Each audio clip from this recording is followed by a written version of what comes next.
என் பொண்ணு முதல் கொண்டு பாத்தீங்கன்னா ஐநறு வெட்டி கட்டி அதுக்கு டான்ஸ் ஆடுறா. அவளுக்கு அது என்ன படம் ஒண்ணுமே தெரியாது. ஸோ ஆப்வியஸ்லி ஆனா அவ அந்த ஸ்டெப்பு போட்டு அதுல வர ஆக்டர்ஸ் யாருன்னு தெரியும் அவளுக்கு. அப்புறம் அந்த புஷ்பா அது என்ன சாமி. ஸோ அவங்க வந்து எப்படின்னா ஒரு சின்ன ஒரு விஷயம், அதாவது ஒரு பாட்டுல ஒரு சின்ன பகுதி அதை வைரல் ஆக்கிடுறாங்க. ஒரு படத்தோட ஃபர்ஸ்ட் ஷோ போகும்போது அது என் ஃப்ரெண்டு நடிச்ச படம், அதெல்லாம் நான் போயிருந்தேன். பட் அங்க வந்து ஒரு குரூப் வந்து டைட்டில்ஸ் என் டைட்டில்ஸ் வரைக்கும் வெயிட் பண்ணி பாக்குறாங்க. பாரு அவர்ரா இவர்ரா இப்படின்ட்டு என் டைட்டில் முடிகிற வரைக்கும் வெயிட் பண்ணி பாக்குறாங்க. ஸோ அந்த மாதிரி டெக்னீஷியன்ஸ்க்கு இம்பார்ட்டன்ஸ் கொடுக்க ஆரம்பிச்சிட்டாங்க ஆடியன்ஸ். ஒரு ஃபர்ஸ்ட் படத்துல ஒரு ஹிட், ஒரு ஆடியன்ஸ் வந்து ஒருத்தனை ரிலேட் பண்றான் அப்படின்னா கடைசி வரைக்கும் அவனை அப்படிதான் பார்ப்பாங்க.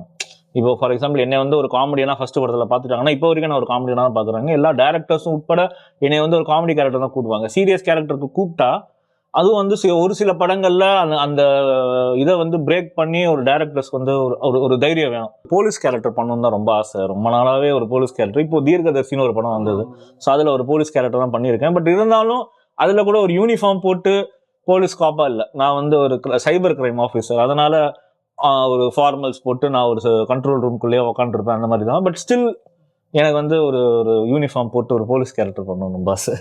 ஸோ அர்ஜுனனாலே வந்து பார்த்தீங்கன்னா ஒரு ஐடி எம்ப்ளாயி, இல்லைனா வந்து பார்த்தீங்கன்னா பணக்கார ஒரு ஹீரோவோட கூட இருக்கிற ஃப்ரெண்டு, இல்லைனா ஒரு மிடில் கிளாஸ்ல அந்த பாவப்பட்ட ஒரு முகம், இப்படி நல்ல ஒரு ரகடான கிராமத்து சப்ஜெக்ட் இது மாதிரிலாம் நீங்க செலக்ட் பண்றது இல்லையா? இல்ல அப்ரோச்சே வரது இல்லை, அவ்வளவுதான். எனக்கு நான் நடுவில் ஒரு படம் பண்ணேன், ஓய் அப்படின்னு ஒரு படம். மார்க்கஸ் ஒரு டைரக்டர், அவர் தான் ப்ரொடியூஸ் பண்ணாரு. பிளஸ் கீதன் பிரிட்டோன்னு ஒரு ஹீரோ. அந்த படம் ரிலீஸ் ஆயிடுச்சு, ஆனா பெருசா அது போகல. இளையராஜா சார் தான் மியூசிக் அதுல. ஸோ அந்த படத்துல பாத்தீங்கன்னா நான் வந்து இந்த முறுக்கு மியூசிக் வச்சுக்கிட்டு இந்த சில்க் சட்டெல்லாம் போட்டு இந்த ராசுக்குட்டி கேரக்டர், அந்த மாதிரி ஒரு கேரக்டர் அது. ஸோ பேசுறது கோயம்புத்தூர் பாஷை, அந்த மாதிரிதான் பேசிதான் ஒரு படம் வந்துச்சு. அது ஹிட்டா இருந்துச்சுன்னா மேபி எனக்கு இன்னும் கொஞ்சம் நிறைய கிராமத்து சப்ஜெக்ட் படங்கள்லாம் வராது. பட் எனக்கு வர்றது இதுதானே, நான் பிறந்து வளர்ந்தது சென்னை. ஸோ எனக்கு இதுதான் வரும். இது வந்தா நான் கொஞ்சம் ஹோம்ஒர்க்லாம் பண்ணி கொஞ்சம் பண்ண வேண்டியதா இருக்கும். ஓகே, ஆஸ் அ டேரக்டரா வந்து பாத்தீங்கன்னா நிறைய நல்ல படங்கள் வந்து வருது, ஆனா தெரியாமே வந்து நிறைய பேர் பாக்குறது இல்லை அப்படின்ட்டு ஒரு விஷயம் நார்மலாவே இருக்கு. பெரிய படங்கள் வரும்போது சின்ன படத்துக்கான ஸ்பேஸ் கம்மியாகுதுன்ற மாதிரிலாம். நீங்க சமீபத்துல பெருசா அந்த படம் ஓடல, ஆனா அந்த படம் ரொம்ப நல்ல படம் அப்படின்ட்டு வேல்யூ பண்ற ஏதாவது ஒரு 2-3 படங்கள் வேல்யூ பண்ணி பெருசா ஓடல அப்படின்னா ஓடலன்னு சொல்ல முடியாது. அந்த படத்துக்கு ஏற்ற ரெகக்னிஷன் கிடைக்கல. இப்போ நான் தீர்க்கதர்சின்னு ஒரு படம் பண்ணேன். ஆக்சுவலா அந்த படம் வந்து ரொம்ப நல்லா இருக்கு, பார்த்தவங்க எல்லாருமே நல்லா இருக்குன்னு சொல்றாங்க, ஆனா நிறைய பேர் இன்னும் பார்க்கல. ஸோ இது வந்து இந்த மாதிரி இதுதான் சொல்றேன். ஏன்னா இப்போ இது வந்து நான் வேற ஒரு பெரிய படம் வந்துருச்சு அதனால எங்க படம் ஓடலை அப்படின்னா நான் சொல்ல முடியாது. இது வந்து ஒரு அன்அவாய்டபிள் சுச்சுவேஷன். ஏன்னா அந்த பெரிய படம் வந்து அவ்வளவு பட்ஜெட் கொடுத்து பண்ணியிருக்காங்க. அவங்க டக்குன்னு ஒரு புது படம் வந்ததுனால சரிப்பா நான் ஒரு 4 தியேட்டர் வாபஸ் வாங்கிக்கிறேன், உன் படத்தை ஓட்டிக்கோன்னு யாரும் சொல்ல மாட்டாங்க. இது வந்து ஒரு சின்ன காம்படிஷன் தான். இந்த காம்படிஷன்ல வந்து அதாவது என்ன, எல்லா குதிரை ஓடும், அதுல வந்து எது வந்து சிறந்த குதிரையோ அது வந்து ஃபர்ஸ்ட் வரும். ஆனா ஓடுறது எல்லாமே ரேஸ் குதிரை தானே, அந்த மாதிரிதான். சில டைம் இது மாதிரி பேசும்போது தான் சுதா மேம் உங்களை ஏதோ சொல்ல வராரு, என்ன சொல்ல வராரு. ஓகே சார், இது பெருசா நான் கேட்கல, இந்த சம்பள ரீதியா சார். ஆக்சுவலி ஒரு இன்டர்வியூல வந்து வெற்றிமாறன் சார் என்ன சொல்றாரு, தமிழ் சினிமால இருக்கிற எல்லா ஹீரோவும் ஓவர் ரேட்டட் அப்படின்றாரு. எல்லா ஹீரோவுமே ஓவர் ரேட்டட்ன்ற மாதிரி சொல்றாரு. ஏன்னா இன்னமும் வந்து பாத்தீங்கன்னா டேரக்டர்களுக்கு டெக்னீஷியனுக்கு ஒன்றும் அந்த இடமே கிடைக்கலன்ற. ஸோ இந்த சேலரி இந்த விஷயங்கள்லாம் நீங்க வந்து எப்பவுமே அந்த ஹீரோ நோக்கியே பிச் பண்றாங்க. ஸோ இது எப்படி சார் வருங்காலத்துல இது மாறுமா? அதாவது என்ன சொல்றது, இப்போ நான் வந்து அது என்னால பேச முடியாது. ஏன்னா நான் வந்து ஃபர்ஸ்ட் படத்துல எவ்வளவு சம்பளம் வாங்கணுமோ கொஞ்சம் கொஞ்சமா ஏற்றி இந்த கொரோனா வந்ததுக்கு அப்புறம் திருப்பி ஃபர்ஸ்ட் படத்துக்கே போயிட்டாங்க. ஸோ இந்த மாதிரி எடுத்த உடனே வந்து இப்பெல்லாம் வந்து போன்ல எப்படி பேசுறாங்கன்னா, ஃபர்ஸ்ட் எல்லாம் எப்படின்னா சார் இந்த மாதிரி ஒரு படம், இந்த படத்துல வந்து உங்களுக்கு ஒரு கேரக்டர்.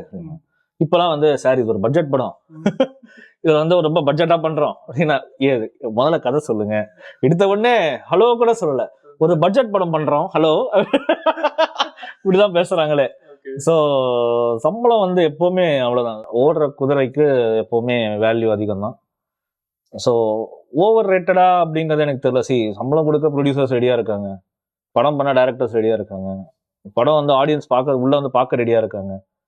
ஸோ என்ன எனக்கு என்ன அது வந்து எனக்கு தப்பா தெரியல. They are not over rated. அவங்களோட வேல்யூ வந்து அவங்களுக்கு என்ன வேல்யூவோ அந்த வேல்யூக்கு ஏற்ற மாதிரி தான் நீங்க படமே பண்ண போறீங்க. ஸோ அது வந்து எனக்கு அங்க சுத்தி என் ரேட்டை முதல்ல இன்க்ரீஸ் பண்ணுங்க, அதுக்கப்புறம் அவங்க என்னன்னா நான் பார்த்தது இல்லையா லைஃப்ல ஓவர் ரேட்டட்னா எவ்வளவு ரேட்டு அப்படின்னா எனக்கு அது தெரியல. ஓவர் ரேட்டட்னா எப்படி எதுக்கு சொல்றாங்கன்னு எனக்கு தெரியல. நிறைய யங் டைரக்டர் கூட நீங்க ஒர்க் பண்ணிருக்கீங்க. ஷார்ட்டா வந்து இந்த பையன் பெருசா ஏதாவது ஒண்ணு செய்க பண்ணுவான்னா எந்த டைரக்டர் நீங்க சொல்லுவீங்க? நிறைய யங் டைரக்டர்ஸோட ஒர்க் பண்ணியிருக்கேன். ஷார்ட்டானா ஆப்வியஸ்லி எனக்கு தெரிஞ்ச பயங்கர யங் டைரக்டர் அண்ட் நான் ஒர்க் பண்ணி ரொம்ப ரொம்ப ஜெல்லான ஒரு யங் டைரக்டர்னா பாலாஜி மோகன் தான். ஸோ பாலாஜி மோகன் வந்து எந்த படம் பண்ணாலும் சூப்பராக தான் இருக்கும். ஏன்னா அவர் மாரிக்கு அப்புறம் ரொம்ப கேப் ஆயிடுச்சுன்னு படம் பண்ணலை. ஏன்னா அவர் ப்ரொடக்ஷன் சைடில் கொஞ்சம் பிஸி ஆயிட்டாரு. பட் இப்போ அவரு மறுபடியும் ஒரு படம் பண்ணா அது வந்து சூப்பராக தான் இருக்கும் எப்பவுமே. பாலாஜி மோகன் தான் உங்களை இன்ட்ரடியூஸ் பண்ணவர் தான் நான் இன்ட்ரடியூஸ் பண்றேன்றீங்க? இல்ல அவரு ஆக்சுவலா அவர் வந்து பேசிக்கலா ஒரு எடிட்டர், எடிட்டிங் ஸ்டூடெண்ட். எடிட்டர் கிடையாது, எடிட்டிங் ஸ்டூடெண்ட். ஸோ அவருக்கு வந்து ஷூட்டிங் ஸ்பாட்லாம் கட் அப்படின்னா அந்த இடத்துலாம் கட் இருக்கும். ஸோ அவர் தேவையில்லாத ஷாட்லாம் எடுக்க மாட்டாரு, தேவையில்லாம இதெல்லாம் பண்ண மாட்டார். எது வேணுமோ அதை மட்டும் எடுத்து முடிச்சு கொடுத்துட்டு படம் வந்து பார்த்தீங்கன்னா அவுட் சூப்பராக இருக்கும். ஸோ உங்களுக்கு ப்ரொடியூசரோட ஃப்ரெண்ட்லியாகவும் இருப்பார், அதே மாதிரி ஸ்டோரியும் வந்து சூப்பராக தான் இருக்கும், என்கேஜிங்காக இருக்கும். ஸோ பெரிய டேரக்டராக வருவார் அப்படின்னா இன்னும் நான் பாலாஜி மோகனுக்கு தான் எதிர்பார்க்குறேன்.